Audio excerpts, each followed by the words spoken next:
akan teman todak saya sendiri daripada lubuk hati saya nak tim Vamos. Untuk teman saya di final dan saya akan mengalahkan dia.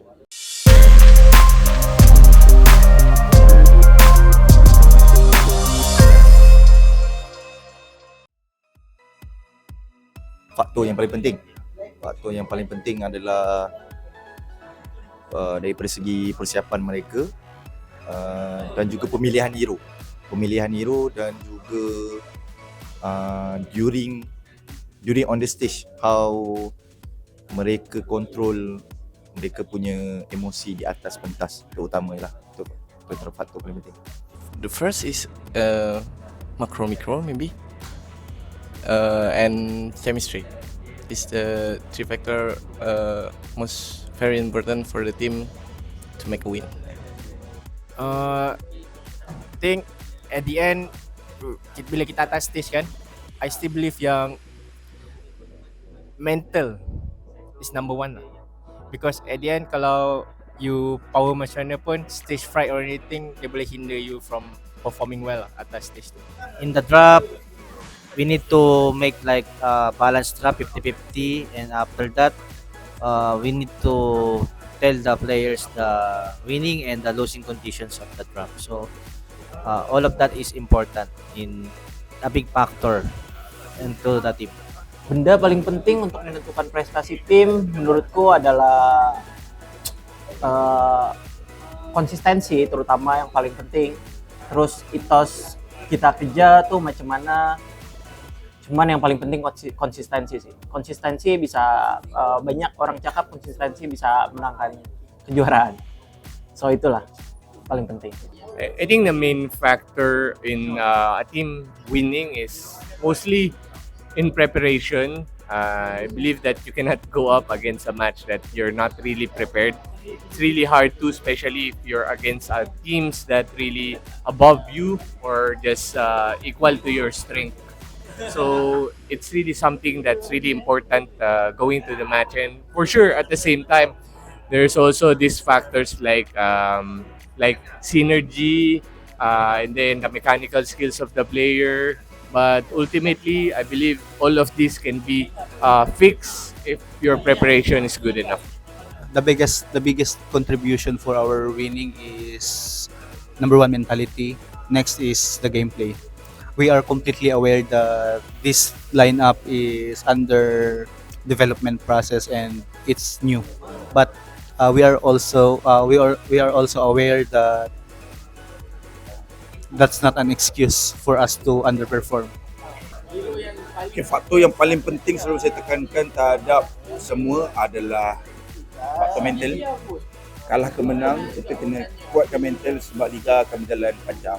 Jadi faktor mental tu agak penting. Itu yang paling penting, antara yang terpenting untuk kita main liga yang panjang. The important thing is building a chemistry for sure this season, and the listening skills of the players and the teaching skills of the coaches. But the main factor is the chemistry. Musim ni kelainan yang kita akan bawa, of course kita akan bawa unit hero tu confirm kita akan bawa. Yang kedua kita punya kelainan yang apa yang kita akan bawa adalah cara permainan dan juga cara kita draft. Mungkin kita untuk season kali ni kita akan draft, orang panggil versatile draft. Tidak terlalu ikut pada data dan tidak ikut pada buku. Last season, my approach is more on physical training. So this season, my approach is more on mental training. Mungkin kalau treatment sama, mungkin yang beda tuh mungkin untuk chemistry aja, karena kita punya aku punya analis Anca, itu dia menurutku analis sejauh ini analis terbaik lah di MPL Malaysia. Jadi kita akan buat perbedaan di building chemistry. Mungkin macam itu. For the things that we're gonna do this season, I don't want to spill much about it, but I'm just gonna assure you guys that this is gonna be an exciting season because we're very comfortable with this meta and we feel like we can actually perform better compared to last season because of the meta. So it's something that we are excited of. So we're just gonna make sure that we give our best every match. Yes. The difference between this season and last season is like I just deliver the previous team to MPL because I coach another team for the Sukma. This season is like I'm very focused on the technicality because our time is not that much to prepare for this season. So I am very focused now on based on our draftings and technicalities.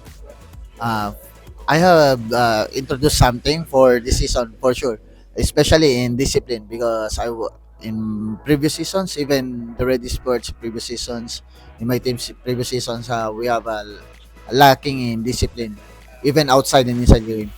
That's our target. Kalau bagi saya, untuk kalau macam MPL ni, saya kategorikan dia sebagai satu tournament 8 year lah. Kalau 8 year untuk dalam masa 1 tahun 2 kali bagi saya cukup. Cuma bagi saya bila kita masuk ke big year, which is tournament terparti yang prize pool around hadiah 50,000 ke atas tu, bagi saya tak cukup. Boleh kita lihat dalam 1 tahun tu mungkin ada dalam 2-3 je.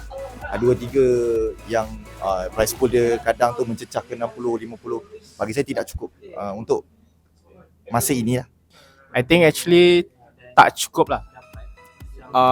Contohnya for now bila off season kan, habis MPL, mostly semua all the international obviously champion dengan maybe nombor 2 yang akan join kan. And then from the 3rd place to 10th place, tak banyak tournament yang diorang boleh join sebenarnya. So I really hope yang lebih banyak tournament untuk MPL off season akan boleh diadakan lah. I feel like when it comes to the tournaments all throughout the year, I feel like it's actually really packed when it comes to the schedule. And to be honest, there are tournaments that we cannot join anymore at some point because the schedule is too busy. So when it comes to the tournaments, it's really good that there are a lot of opportunities for other teams as well. So it's a good schedule. Okay, kalau kata tournament cukup sebab di mana off season kita ada tournament-tournament yang lain seperti Snapdragon, ESL yang dianjurkan kita join, untuk pro team join. So cukup.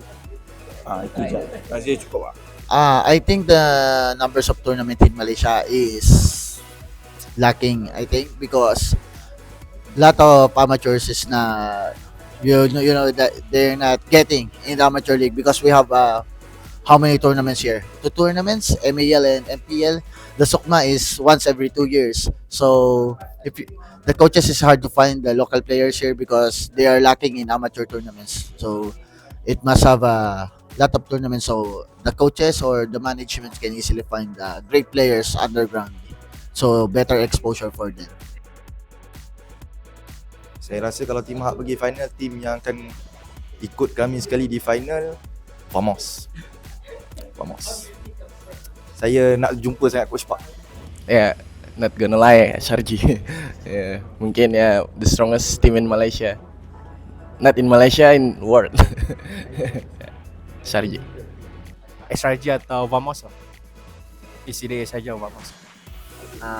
As I always said, I'm rooting for SRG to represent Malaysia. So I want SRG and Homeboys again in finals.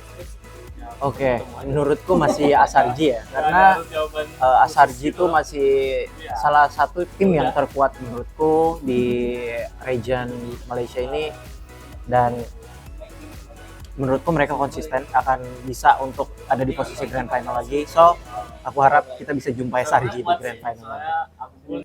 That's a tough question because I think that a lot of teams are strong right now because everyone invested or top up in their lineup. But if we would look at previous result last season, most likely it's gonna be Homeboys or Vamos, I think. If RSG goes to the finals, I think it would still be SRG to be compete with, for us to compete with.